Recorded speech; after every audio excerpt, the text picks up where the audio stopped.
Welcome back to another drawing session of The Raven. I'm your host, Ray.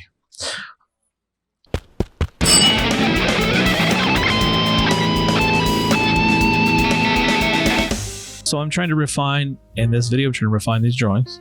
I'm trying to go back through the last few pages. I did everything, I drew everything, but some of the stuff isn't fully refined yet. Some of the drawings need proportion fixes and things like that. And some of them aren't fully drawn, even though I said it was done. I just didn't do like one or two poses, I think.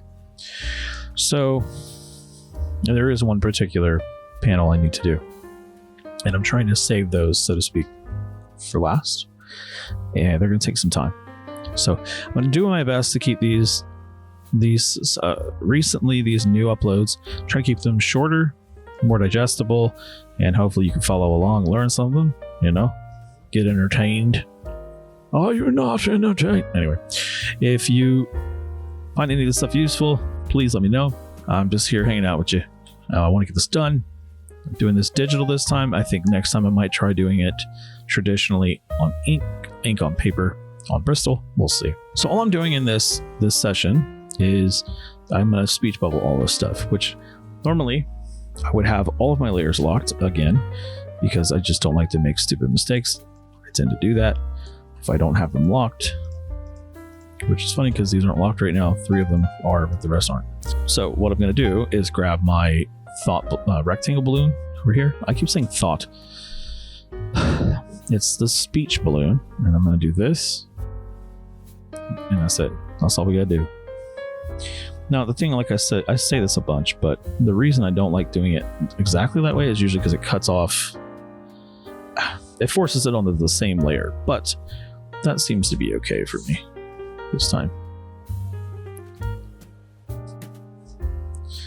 I think. See, now here, this is the kind of stuff I'm talking about. Like, you don't want to cover your artwork up with your words, right? So I could get away with not writing them in a bubble, but I think what I'm going to do instead, maybe,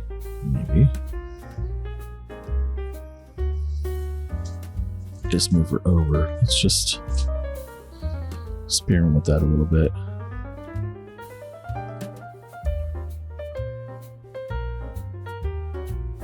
Yeah, I think that's fine.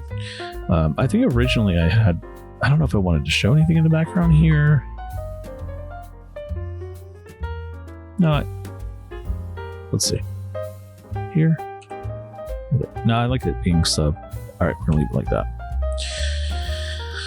Do the tail, and then we're gonna move on. Might as well put it to her mouth, right? And as I go, I'm gonna lock these just so that I don't screw up, because I will if I don't. You do however you want to do it, but I have to do it that way, otherwise I will make a mistake. So when it's weird shaped like this, I'll lock the layer, I grab the rectangle balloon, and then I can draw around it. I can move it to a separate layer that way, versus the other one, which is a single layer. And that way I can do that. And then we can go back to the little tail and stick it right there. Easy peasy lemon squeezy. I'm gonna lock this again. That way I know I'm on my own. I'm on the way, rocking and rolling. And even though he says ravens are scavengers, I'm just pointing this out for the sake of saying that. Technically that's true, but they can be aggressive if they need to be, just like any animal will be. Corvidae in general can be incredibly intelligent birds, and if they need to be, they mess you up. Oh no. And I messed up. Okay. So I'm gonna move this. See, like if you don't lock the layer, do you see what it does? So that's what I'm saying. Lock the damn layer. All right, I'm gonna put this guy on top of here. And then that way, I can move it around the words, or the words can be moved as well. Which I think that works. I'm happy with that. So I'm gonna Balloon to his face. Boom. Done. Now I know the cardinal roll. Don't block your artwork. Well, since I drew it, I can do what I want. So it's just a shoulder. I'm not that worried about it.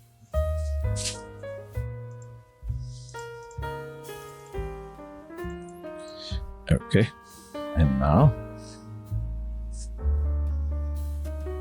anywhere that I find there's extra layers I don't need, I'm going to get rid of because it's just a literal waste of space. So I'm going to lock that and it'll force a new layer. By doing that, again, put him underneath. Boom. And there will be new layers when I go to sketch it and all that good stuff. That's done for this one. Although you notice there's like a little draw over. It's because the order of layers matter, obviously. So this needs to be on the top. And on this one, I think this one too, because there's no, it treats it like a mask for some reason. I'm just gonna merge these two guys together. And then this one. Yeah, and that one. Just gonna merge all this stuff together. That way it's all in one layer. And so where it says this Ka symbol here, what's funny is that this should actually be white. But if you notice, this is like that. And I think it's because it has a mask on it. I don't even know why. But anyway, I think it's because there's no white there on this layer here.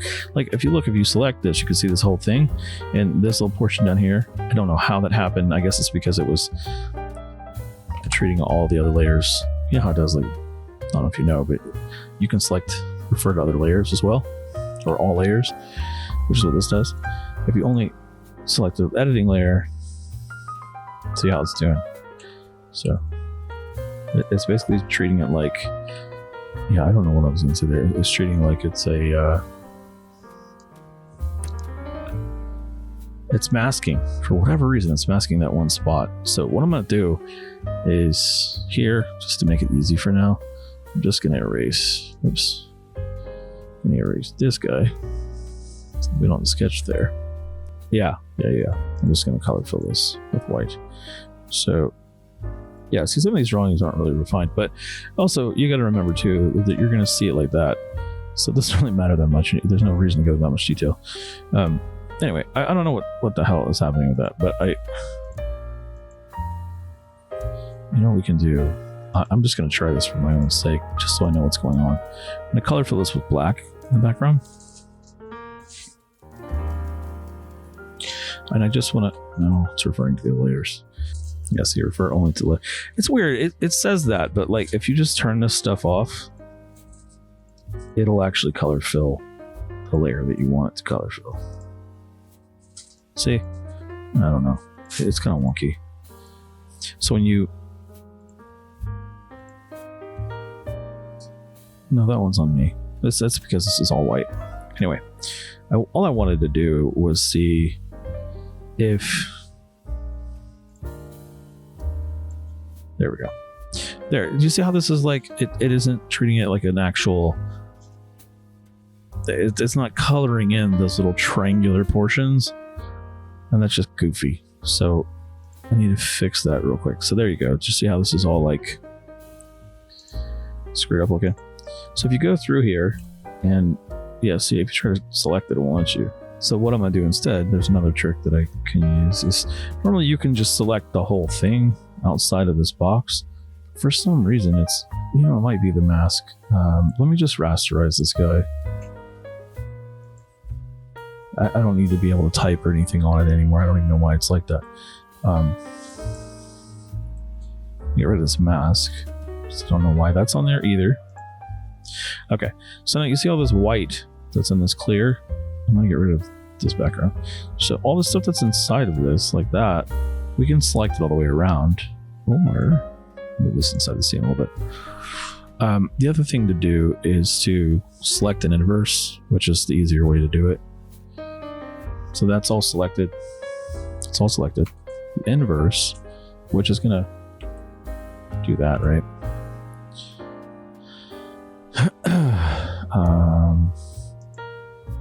Wait, actually, let me try it this way first. Let me try color gradient. Okay. No. We're going to do this. Do that. Select inverse. And now it's selecting everything on the inside. So I should be able to, hypothetically speaking, Tom, fill this in with red. Okay, see how it's got the color there? So it's selecting, it's basically coloring everything. So if I deselect the outside,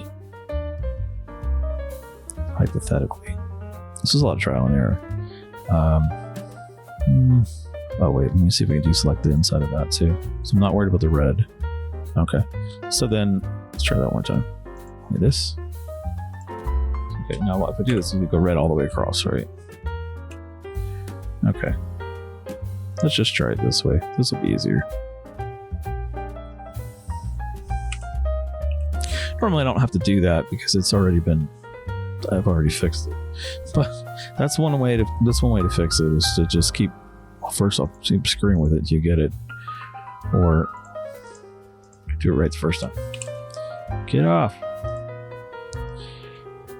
I wanted it white though, so that when it sits on the black background eventually like that, you're gonna see it look like that. Not really any need to be I have no balloons on that one, so let's get it done. That could be the Raven himself. No, that's not creepy. Especially because I know what happens. All right, well, that was not meant to be a how-to, but there. See, this is what I do. Like when you see, I stop what I'm doing and I'm trying to show you how I handle things. And the easiest process, the way that you could have done it, is to select the outside. But I had to get rid of those, as you saw, the little triangles first. You get rid of all of that stuff first. The white on the outside of this little explosion caw thing. It's goofy, I know, but I selected the black line, inverted and deleted everything, and then filled it is what I should have done. It's the easiest way to do it. But if you ever run into that, there you go. Or you can just skip using that altogether. Or you can rasterize it and color fill it, which is what I should have done. Even if you do that, though, you still have to go in there and delete those extra outlines. So that's just something to keep in mind. You can go one by one and delete them, or you can do it the way I did it. It's up to you. That's just something that you need to keep in mind.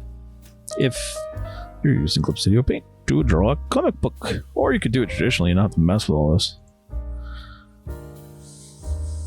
There's definitely some upsides to both. I mean, I think drawing digitally is cool because there's a lot of time saved, but it's also kind of like when programs do stuff like that to you, it's kind of frustrating. Okay, it's really frustrating. There's no kind of about it.